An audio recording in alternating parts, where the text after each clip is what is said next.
direction. Par là. Un film de John Carpenter. Voyez en primeur Kurt Russell dans Los Angeles 2013. Ce soir, 19h30 à TQS. Appelez-moi. Un bonsoir à 19h30 au cinéma de TQS. Ce soir, une primeur, Los Angeles 2013, qui est en fait la suite de Snake. Vous savez, le film bourré d'effets spéciaux, un film bourré d'action. Et dans le rôle titre, on retrouve encore une fois Kurt Russell. Donc ce soir, une primeur à 19h30, Los Angeles 2013. Maintenant, si vous procurez l'éco-vedette qui est en kiosque dès demain, il y a une excellente entrevue avec notre mouton noir bien-aimé à tous, Jean-Luc Mongrain. Puis nous, on se reparle vers 20h10, 20h11. Cette baignoire a connu des jours meilleurs. On pourrait la remplacer, mais à quel prix? Enfin, la solution Bain Magique. Avec la dimension de votre baignoire, on prépare un nouveau revêtement en acrylique moulé. Choisissez parmi notre choix de motifs et de couleurs. Vous obtenez un ajustement parfait sans détruire murs, tuiles ou plomberie. Au besoin, on peut aussi ajouter un panneau mural Bain Magique d'une seule pièce sans aucun joint. Des milliers de revêtements de baignoire Bain Magique ont déjà fait leur apparition en Amérique du Nord. Bain Magique, magnifique, propre et surtout abordable. J'arrive pas à foutre un nid de ces tombes ça vers le bas. Ceci est un communiqué d'extrême urgence. C'est quoi le problème là-haut? Si on bouge durant le jour, ça devrait aller. Restez dans l'éclairage.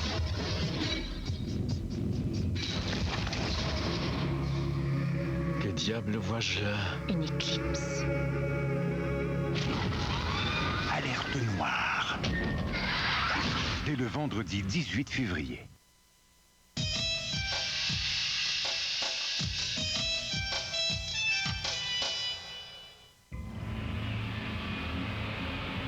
Diverses hypothèses ont été soulevées pour expliquer le décès de Marc Perron.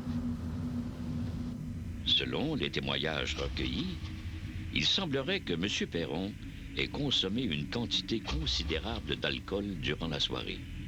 Le jeune homme était en possession d'une bouteille de vodka qu'il aurait bu pratiquement à lui seul. Une telle quantité d'alcool a certainement engourdi le jeune homme et a pu le placer dans un état favorable au développement d'une hypothermie. L'alcool provoque une dilatation des vaisseaux sanguins, des mains, des pieds, donc des extrémités. Et par là, donc, il y a une perte de chaleur, la chaleur qui est prise au centre du corps, si vous voulez, puis qui est perdue en périphérie. Et donc, ça va accélérer le phénomène d'hypothermie. Au lieu de conserver notre chaleur, on la gaspille en quelque sorte. Et tout le monde connaît l'effet de l'alcool qui est agréable, ça nous réchauffe. Mais si on est en situation où la température est très froide autour de nous, on n'est pas à la chaleur, la prise d'alcool peut accélérer l'hypothermie et entraîner le décès beaucoup plus rapidement. La nuit du drame, le mercure est descendu sous la barre du 0 degré Celsius. Or, la victime se trouvait sur un sol très humide, sans vêtements chauds. Il est possible que dans un état semi-conscient, le jeune homme est tenté à un moment donné de se protéger du froid en se couvrant de feuilles mortes. Mais celles-ci étaient sans doute très humides et n'ont pu qu'empirer la situation. Les deux compagnons de la victime ont été incapables de dire ce que contenait la potion fabriquée par leur ami. Il fallait donc attendre l'analyse de cette substance pour en connaître les ingrédients. Mais en attendant cette expertise, il est évident que l'hypothèse d'un empoisonnement alimentaire a été soulevée. Mais une autre hypothèse a été envisagée. Marc Perron a peut-être succombé à une asphyxie causée par l'aspiration de vomissures.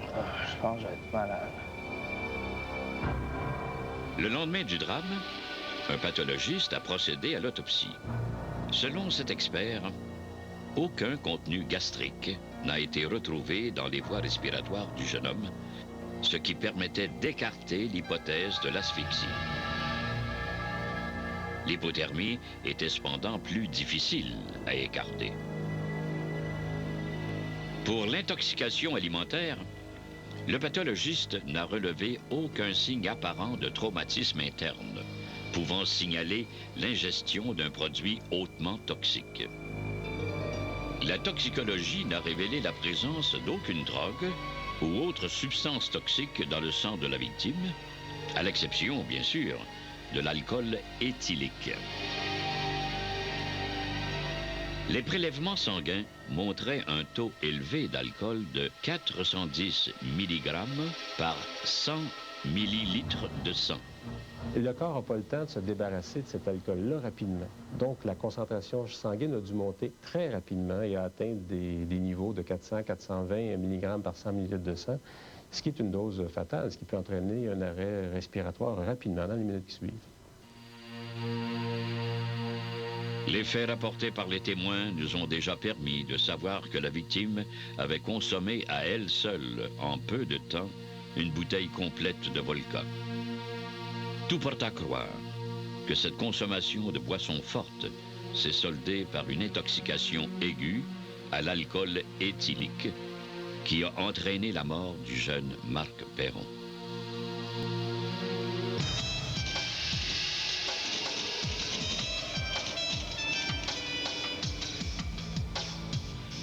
Ce qu'on doit retenir de ce cas-là, je pense, c'est une leçon qui nous rappelle que l'alcool, c'est une substance qui peut tuer. C'est une substance aussi mortelle quand elle est prise en trop grande quantité.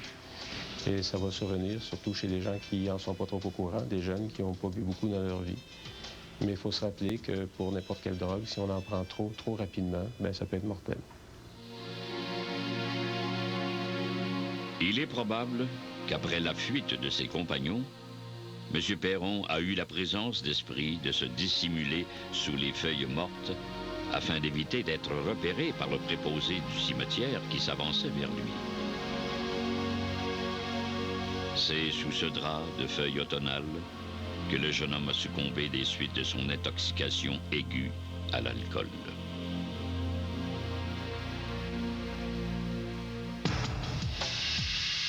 Une arme redoutable se trouve à la prison de Los Angeles et un mercenaire est prêt à tout pour la récupérer.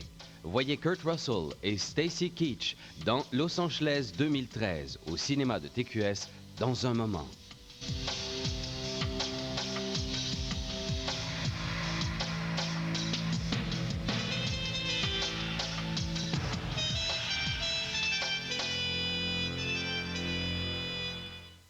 À compter du 21 février, vibrez au rythme des grands classiques du lait à TQS.